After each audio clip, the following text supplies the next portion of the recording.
Hey, bonjour à tous et bienvenue sur ce deuxième épisode de Kezako. Je souhaite aujourd'hui vous présenter quelqu'un que vous connaissez déjà, j'ai nommé Monsieur Greg Guillotin. De ses premiers sketchs en 2009 jusqu'à son dernier concept du pire stagiaire, on va parler de sa carrière, de ses succès, mais aussi de ses flops. Allez, installez-vous, on y va.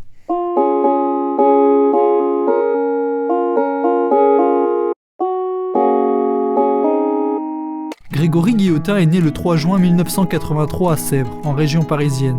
Déjà grand amateur de caméra cachée, il passe son enfance à imiter ses idoles, allant du regretté Jean-Yves Lafesse au talentueux Raphaël Mesrahi, dont il regarde les sketchs en boucle. Côté plus romantique. Au début des années 2000, il entame des études de marketing. En parallèle, il s'amuse à piéger des gens dans la rue, mais sans rien pouvoir faire de ses vidéos puisque, à cette époque, YouTube n'existait pas encore. Et on postait ça nulle part du coup, enfin j'en faisais, j'allais piéger des gens dans la rue. Et je le mettais, enfin c'était surtout pour nous, et pour des fois pour des projets d'études, des trucs comme ça. En 2005, l'année de ses 22 ans, Grégory rejoint la compagnie de théâtre L'Autre Scène et doucement mais sûrement, il développe ses talents de comédien. Son master en poche, il travaille pour My Major Company puis TF1. Toutefois, le domaine du marketing l'intéresse de moins en moins et ses envies de jeunesse demeurent plus que jamais. C'est ainsi qu'en 2008, il intègre le studio Pygmalion dans le but de se préparer au métier d'acteur et de comédien. Grégory quittera ensuite TF1 pour se consacrer à ce qu'il aime vraiment, l'humour. En 2009, Grégory a 26 ans. Sous le pseudonyme Grégory Oui Oui, il crée du contenu sur YouTube et Dailymotion pour le site People for Cinema, aux côtés de Kevin Razi et Tariq Sedak, tous deux rencontrés peu de temps auparavant. Ta mère, elle était esclave?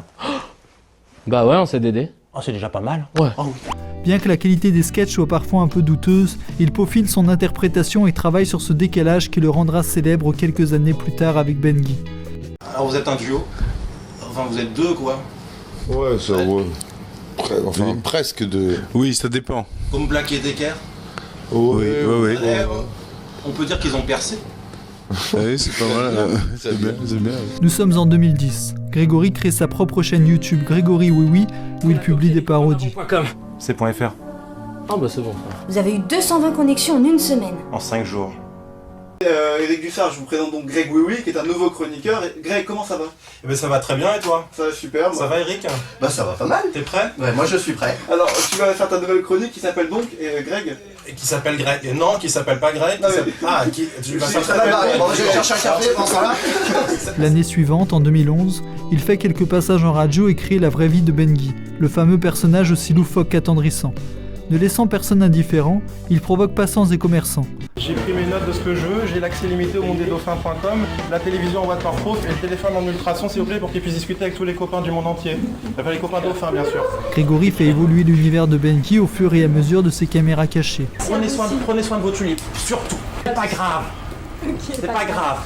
Dans l'absolu, c'est pas grave. La célébrité de Benguy prendra un tournant majeur grâce à 2 canulars relayés par les médias. Un premier auprès de TF1 où il demande une consultation avec le Dr House et dont la réponse très terre-à-terre amusera beaucoup la communauté sur Facebook. Son deuxième canular, lui, se passe au cours de l'émission Morandini sur Direct 8 où Benguy, assis dans les gradins, se lève avec le pantalon trempé, s'excusant auprès de Morandini de n'avoir pu se retenir. Pardon?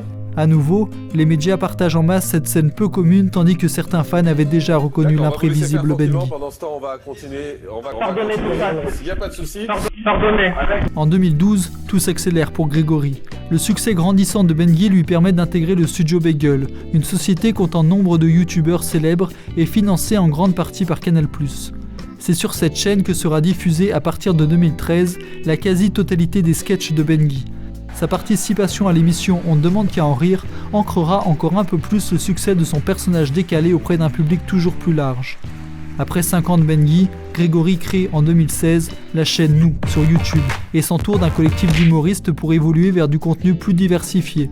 Ensemble, ils réalisent différents concepts de caméra cachée et le succès est grandissant. J'ai envie de me frotter à la téloche mais disons que c'est plus pour l'aspect thune. On parlait vraiment franchement. Ouais, Ses apparitions en télé sont de plus en plus nombreuses, notamment sur C8 qui diffuse régulièrement ses sketchs via l'émission Touche pas à mon poste présentée par Cyril Hanouna.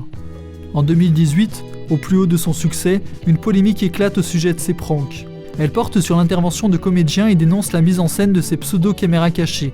Greg Guillotin, par peur de décevoir son public, avoue d'abord n'en avoir truqué qu'une seule. Et je voudrais dire, parce que je serai toujours là pour te défendre, là, c'est bien que tu fasses ton mea culpa. Oui, je voudrais dire aussi que toutes les autres caméras cachées, est-ce que tu peux m'assurer que tu n'as jamais vraiment oui, bien sûr. les autres caméras? Bien sûr, tout à fait. Et juste sur ça là parce que tu étais acculé. Oui, on a pris quelques comédiens sur cette caméra cachée là, donc je suis désolé pour ceux qui ont beaucoup aimé cette caméra cachée. Puis, face à de nouvelles preuves, s'exprime honnêtement sur toute la situation.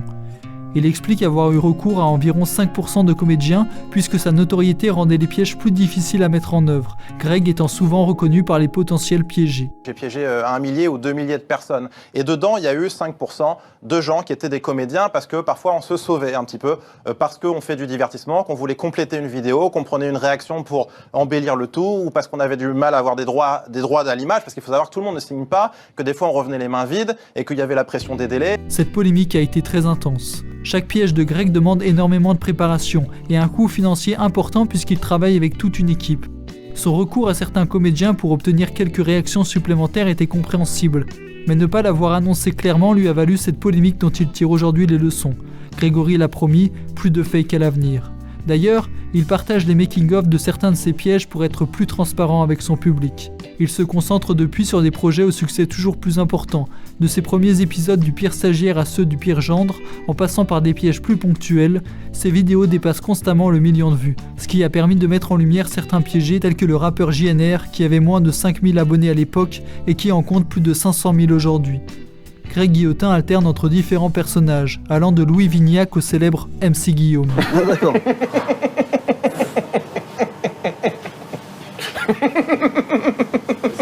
Monsieur Johnny, le chausson aux pommes. Ouais, j'ai vu. Super drôle. Bien sûr, je tiens à souligner qu'une équipe travaille à ses côtés, notamment son ami David Tuile, qui était stagiaire au studio Bagel lorsque Grégory y travaillait. Ces gens dans l'ombre permettent aussi le succès de ses caméras cachées. Grégory et son équipe travaillent d'ailleurs sur la prochaine saison du pire stagiaire qui devrait sortir très bientôt.